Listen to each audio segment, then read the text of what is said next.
our text today, the Magi, the wise men, were people who could look farther than they could see. Let's read about them from Matthew chapter 2, verses 1 through 12. After Jesus was born in Bethlehem in Judea, during the time of King Herod, Magi from the east came to Jerusalem and asked, "Where is the one who's been born King of the Jews? We saw his star in the east and have come to worship him." When King Herod heard this, he was disturbed, and all Jerusalem with him. When he had called together all the people's chief priests and teachers of the law, he asked them where the Christ was to be born. "In Bethlehem in Judea," they replied, "for this is what the prophet has written. But you, Bethlehem, in the land of Judah, are by no means least among the rulers of Judah, for out of you will come a ruler who will be the shepherd of my people, Israel." Then Herod called the Magi secretly and found out from them the exact time the star had appeared. He sent them to Bethlehem and said, "Go and make a careful search for the child, and as soon as you find him, report to me so that I too may go and worship him." After they had heard the king, they went on their way, and the star they had seen in the east went ahead of them until it stopped over the place where the child was. When they saw the star, they were overjoyed. On coming to the house, they saw the child with his mother Mary, and they bowed down and worshipped him. Then they opened their treasures and presented him with gifts of gold and of incense and of myrrh.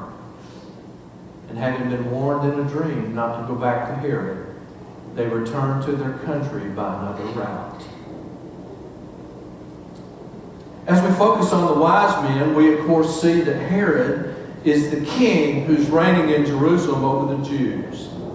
When he heard that a new king of the Jews had been born, it says he was disturbed. The word carries with the idea of he was incensed. He was angry. And then, of course, he was fit to be tied when he realized that he'd been had by the Magi.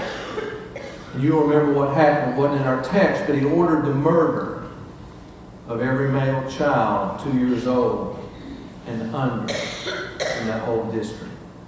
For all of his enormous power, Herod knew there was someone in diapers more powerful still.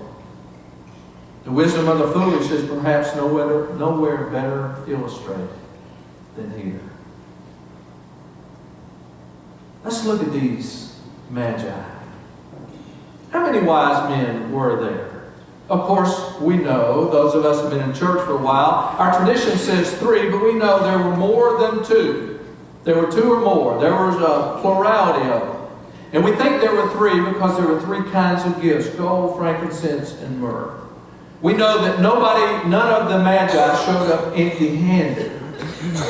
But there may have been 8 gifts of myrrh, 12 gifts of gold. We don't know. As a matter of fact, the older tradition of the church says that there might have been as many as 12 of these Magi. And of course, it's likely that they were priestly or royal, maybe even kings themselves. We know they traveled hundreds of miles and that they would have brought quite an entourage. Now, I didn't think about it till this time. It's always good when the preacher is excited about something new that he hadn't thought about. I never thought about their arrival in Jerusalem. They didn't just sneak into Jerusalem, I don't think.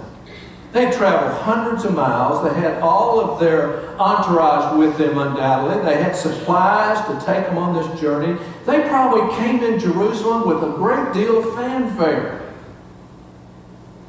They probably came in like a dignitary would have come into our city today. Not just slip in quietly and slip out. They got an audience with the king. They went to some significant effort to get from their home to Jerusalem. It probably cost them a lot of money to make this journey. it certainly cost them time and effort. And they got an audience with King Herod. It was a special time. I don't know if you realize this, and I may have told you in passing. Whenever our president goes out of the country, it's no small thing. It's a big deal.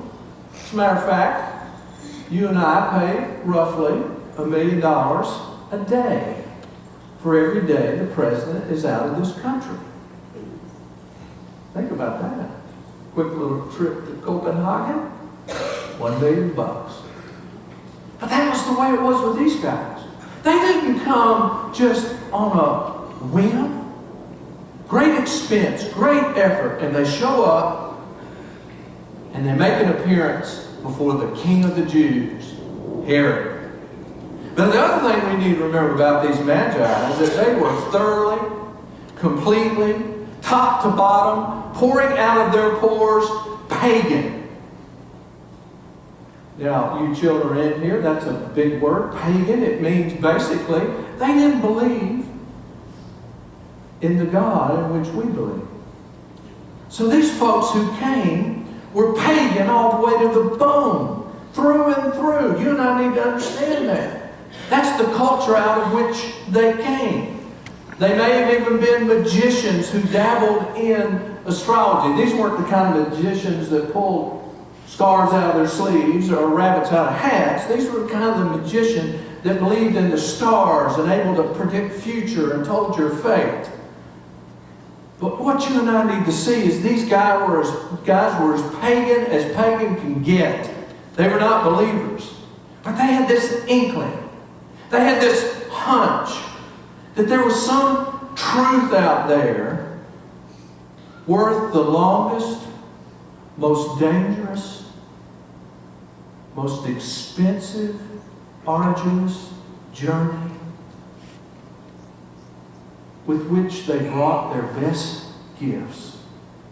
There was something out there.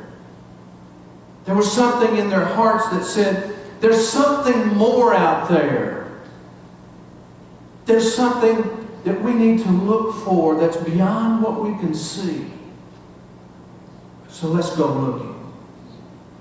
Now it's amazing and it's fascinating to me. We don't hear of any other people that saw this star, whatever it was. We don't hear other people who saw this star. Surely hundreds of thousands of people who lived in that region saw this thing in the sky.